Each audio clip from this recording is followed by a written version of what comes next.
This is Ned Brooks inviting you to Meet the Press. Meet the Press, America's press conference of the air, and winner of every major award in its field, is a public affairs presentation of NBC News. Our guest today on Meet the Press is Dr. Martin Luther King, Jr., who led the Civil Rights March from Selma to Montgomery, Alabama. Dr. King, who is the winner of the Nobel Peace Prize, is president of the Southern Christian Leadership Conference.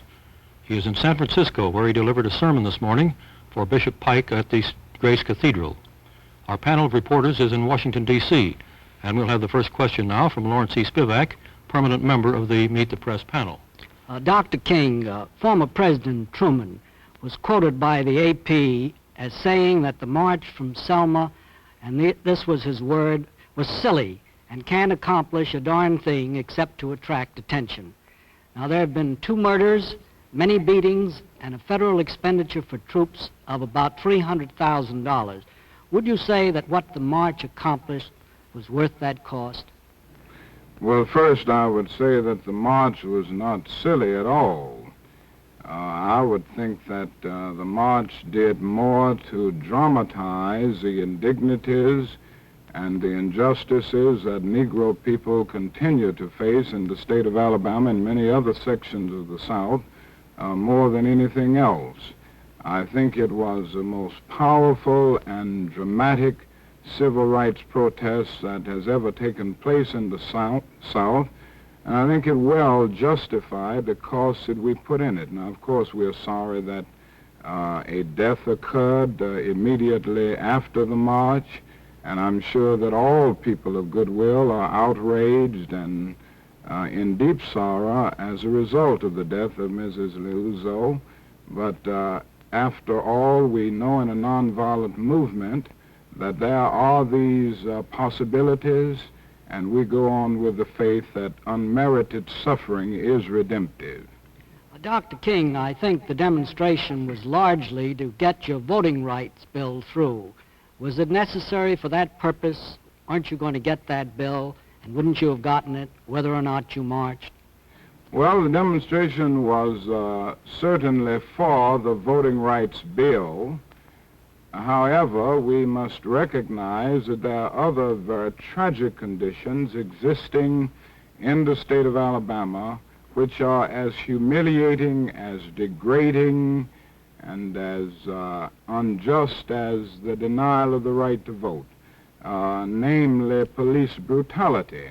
And we marched on the the capital of Alabama to protest the long night of brutality, the constant murders that continue to take place in that state, for after all, under the administration of Governor Wallace, there have been 10 persons actually killed and murdered, and nothing has been done about it. There have been untold bombings of homes and churches. Again, nothing has been done about this on the whole, and we were marching there to protest these brutalities, these murders, and all of the things that go along with them, as much as to gain the right to vote. So it was a twofold march aimed at trying to rectify the conditions of Alabama and expose the evils that are deeply engulfed in that state. Dr. King, you had your great demonstration, and Governor Leroy Collins, head of the Community Relations Service, hoped there would be a respite from demonstrations in Alabama in order to give the state an opportunity to solve some of the problems. Do you think there should be a respite in Alabama now? Well, here again, with the murder of Mrs. Liuzzo on the eve, the night after the march, I can't see how there can be a respite. This is a state that continues to deal with human life as it is nothing. This is a state that continues to make murder a sort of nice pastime and gives respectability to resistance and defiance of the law. This is a state that continues to do all of the things that are contrary to our democratic creed, at least the political power structure of the state. And in the light of this, It seems to me that it will be necessary to continue to demonstrate until these conditions are removed. We don't believe in demonstrating for demonstration's sake. We don't have demonstration fever, but we do feel that as long as the conditions of injustice and man's inhumanity to man infiltrate that state, it will be necessary to demonstrate in order to bring these issues to the surface and lay them square before the conscience of the nation. Then, as I understand it, Dr. King, you see no end to demonstrations at the present, either in Alabama or in other sections of the country? No, I don't. I don't believe in the indiscriminate use of demonstrations, but I think as long as we have the problems with us, we're going to have demonstrations. And I think in the immediate, we must face the fact that Alabama has not come to terms with its conscience. Too many people of goodwill, and I do feel that there are many white people of goodwill and very decent white people in Alabama, but they have abdicated responsibility to the governor and to the sheriff clerks and to the bull corners. And for this reason, we feel that we have a moral obligation to keep these issues before the public, before the American conscience, before the mainstream of our nation, so that somebody will do something about it, and demonstrations have proved to be the best way to do this. Dr. King, would you list for us the barriers remaining which you believe must be destroyed before you and your followers will stop these demonstrations and give the South the chance to catch up? Yes, first, there must be an agreement on the part of the political power structure of the South to guarantee the unhampered right to vote. This must be done with zeal, and it must be done with good faith. And this means removing every obstacle, including the poll tax. Now, there are some states in the hardcore South and other sections of the South that still have the poll tax in state elections, and we feel that this must be removed.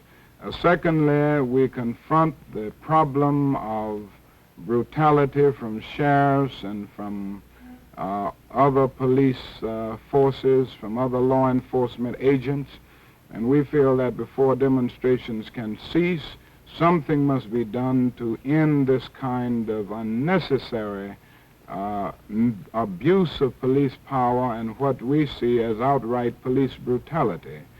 Third, I would like to say that if our demonstrations are to stop, there must be some equality in terms of grappling with the problem of poverty.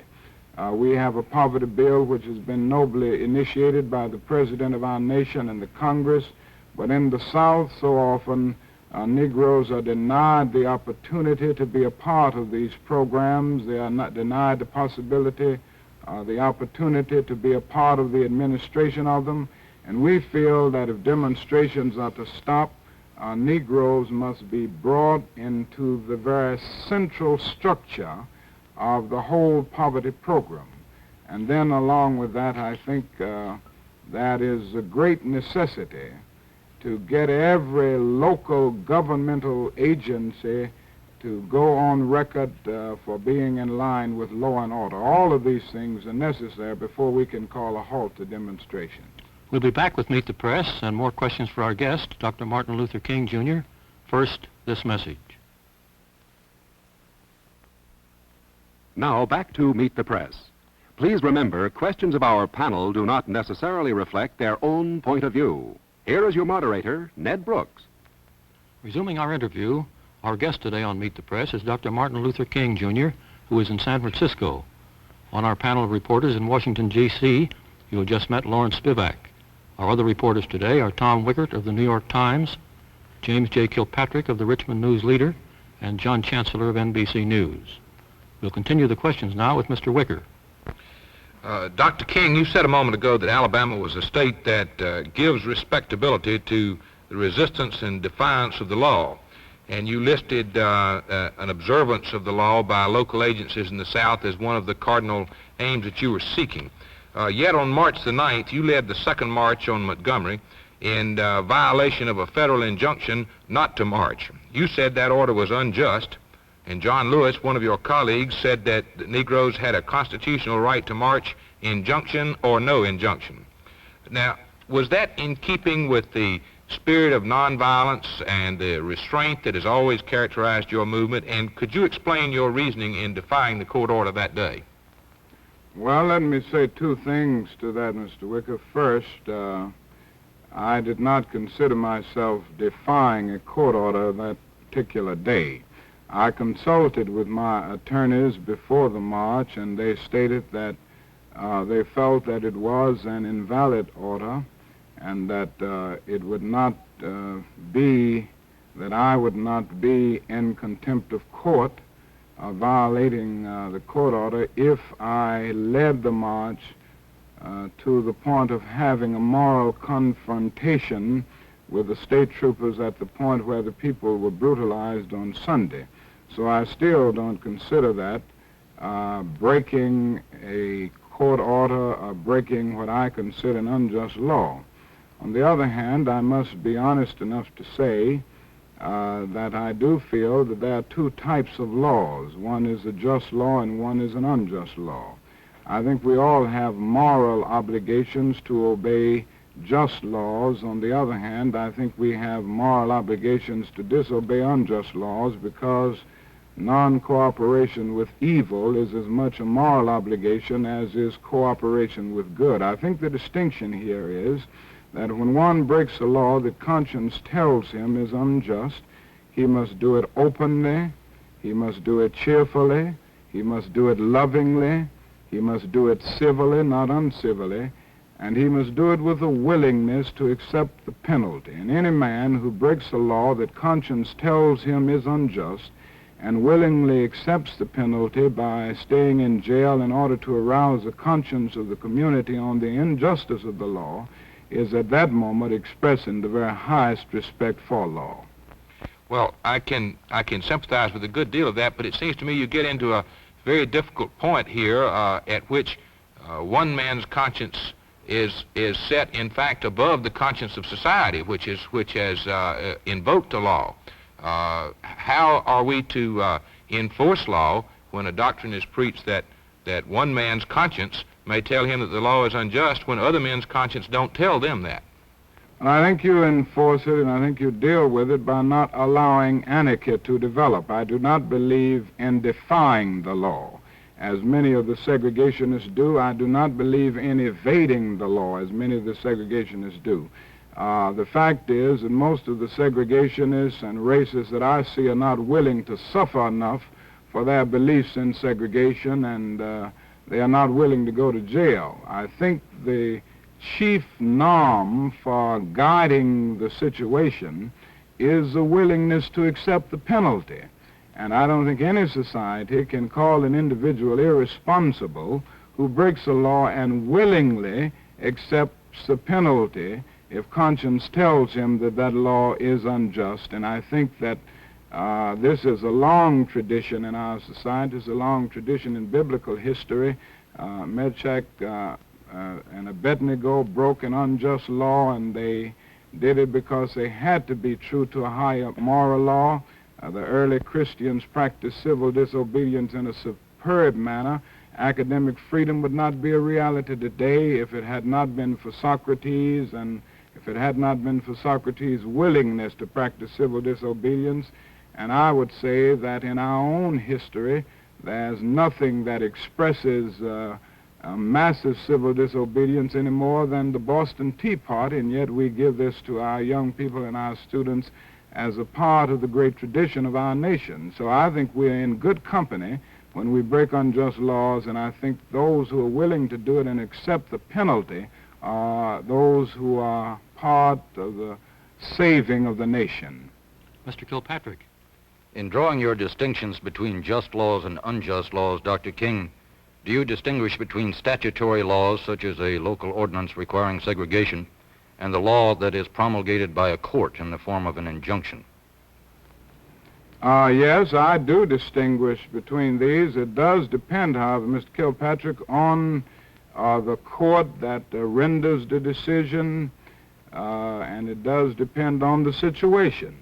There can be no gainsaying of the fact that many of the state courts actually misuse and abuse the judicial process. And I would make a distinction here between a decision that comes from a state court that is committed to preserving segregation and a federal court that is committed to bringing the basic and underlying truths of the Constitution into being. One distinguished jurist has said, justice too long delayed is justice denied. And we have seen courts that have delayed justice and in the process denied justice. So I would make a distinction here, but I think that the situation is one that has to be taken under consideration. In your book, you describe the opinion of the Supreme Court in the school segregation cases as just law, if you recall. Suppose the Supreme Court were to decide in some particular case against the interests of the demonstrators, as the court very nearly decided in January in the Cox case. Would you then regard such an opinion of the Supreme Court as unjust law to be disobeyed? Well, that's a rather iffy question, Mr. Kilpatrick. I would have to face it when I come to it, or when we face that in our society. I happen to feel that the Supreme Court has made a decision that it will never reverse. On the other hand, I might say that one has to understand what I mean by just law. I think a law is just which squares with the moral law, and I think a law is unjust which is out of harmony with the moral laws of the universe. Then the Supreme Court in the past has been unjust, has it not then, in those cases in our history when it upheld segregation? I think there are laws that have come into being that I considered unjust, and I think the moral conscience of the nation considered unjust. This does not mean that the persons who rendered the decision were unjust people or that they were evil people. It simply meant that at that particular time they did not have the foresight to see what, let us say, back in 1896, Justin Holland saw. They differed among themselves. While most of the jurists rendered a decision making separate but equal the law of the land, there was a Justin Holland who said at that time that the Constitution is colorblind and rendered a dissenting opinion, which has now become the majority opinion of our country. Mr. Chancellor. Dr. King, we have reports from Atlanta which indicate that you will recommend to the nation's labor unions a nationwide work stoppage to keep the plight of Alabama Negroes before the country. Now, can you give us some details on this plan? Yes, Mr. Chancellor. I think the conditions in Alabama have degenerated to such a low level of social disruption and such a low level of man's inhumanity to man that the whole conscience of the nation must rise up and engage in some kind of creative, firm action program that will bring the business leaders and the decent people of Alabama to the point of bringing pressure to bear on Governor Wallace and other officials who are responsible for this reign of terror. I left Alabama last week after the march feeling that we had made a great triumph, and we certainly did in the march, and that maybe we would see a brighter day all over the state of Alabama. But the fact is, Governor Wallace refused to see those who had a petition to present, and not long after that, Mrs. Luzo was brutally shot down in an automobile on Highway 80.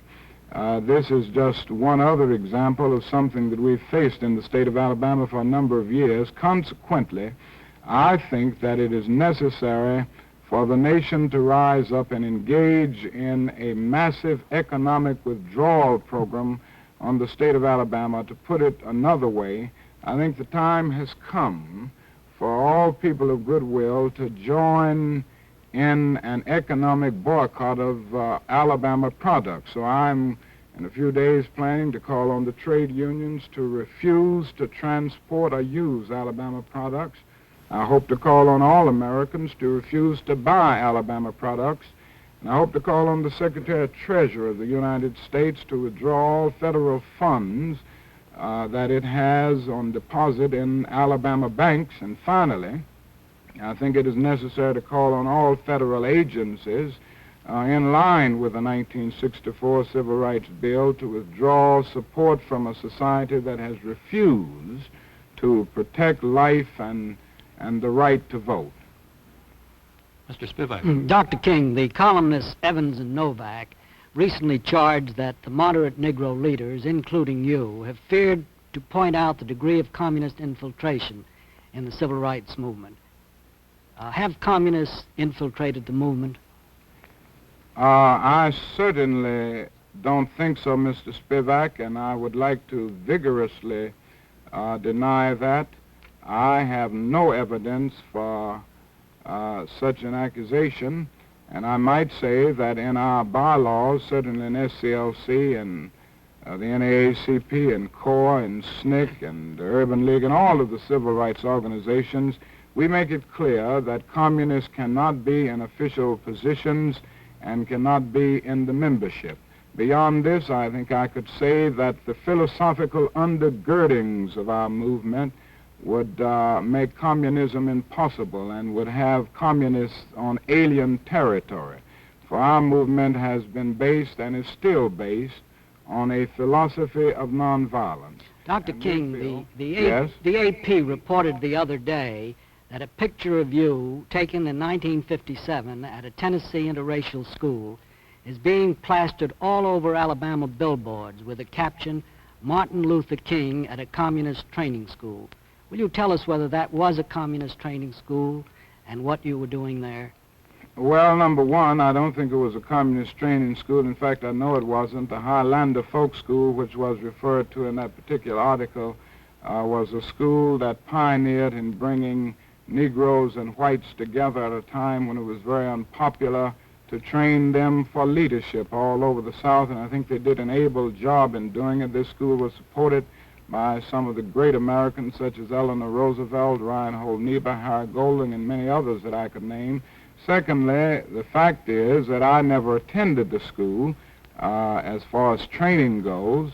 I was there about 1 hour back in 1957 or 8. I went to deliver an address for the 25th anniversary of the Highlander Folk School. I got there about 15 minutes before I was to speak. I spoke about 45 minutes, and then I left immediately after my speech, and I think that's a pretty short period to get any training. Mr. Wicker. Dr. King, your movement has been distinguished for its nonviolent approach, but your people are under great pressures in many cases. How deeply do you fear the eruption of Negro violence in pursuit of Negro rights? I feel that we will continue to have a nonviolent movement, and we will continue to find the vast majority of Negroes committed to nonviolence, at least as the best tactical approach, and from a pragmatic point of view as the best strategy in dealing with the problem of racial injustice. Realism impels me to admit, however, that when there is justice and the pursuit of justice, violence disappears, and where there is injustice and frustration, the potentialities for violence are greater. And I would like to strongly stress the point that the more we can achieve victories through nonviolence, the more it will be possible to keep the nonviolent discipline at the center of the movement. But the more we find individuals facing conditions of frustration, conditions of disappointment and seething despair as a result of the slow pace of things and the failure to change conditions, the more it will be possible for the apostles of violence to interfere. I'm sorry, but I see that our time is up. Thank you very much, Dr. King, for being with us on Meet the Press. I'll be back with you in just a minute. First, this message. Next week on Meet the Press, our guest will be another headline figure in the news. Now, this is Ned Brooks saying goodbye for Dr. Martin Luther King, Jr., and Meet the Press. Join us each Sunday for News in the Making as the nation's top reporters put challenging questions to world leaders on Meet the Press, America's press conference of the air. A hero's welcome is planned in New York City for Virgil Grissom and John Young. NBC News will cover this event beginning tomorrow at noon, 11 Central and 9 a.m. Pacific Time. Now stay tuned for Profiles in Courage as Tom Bosley stars as George W. Norris, the senator from Nebraska, next on NBC. This is Lee Dayton speaking. Meet the Press has been a public affairs presentation of NBC News and has come to you live from KRON-TV in San Francisco and Washington, D.C.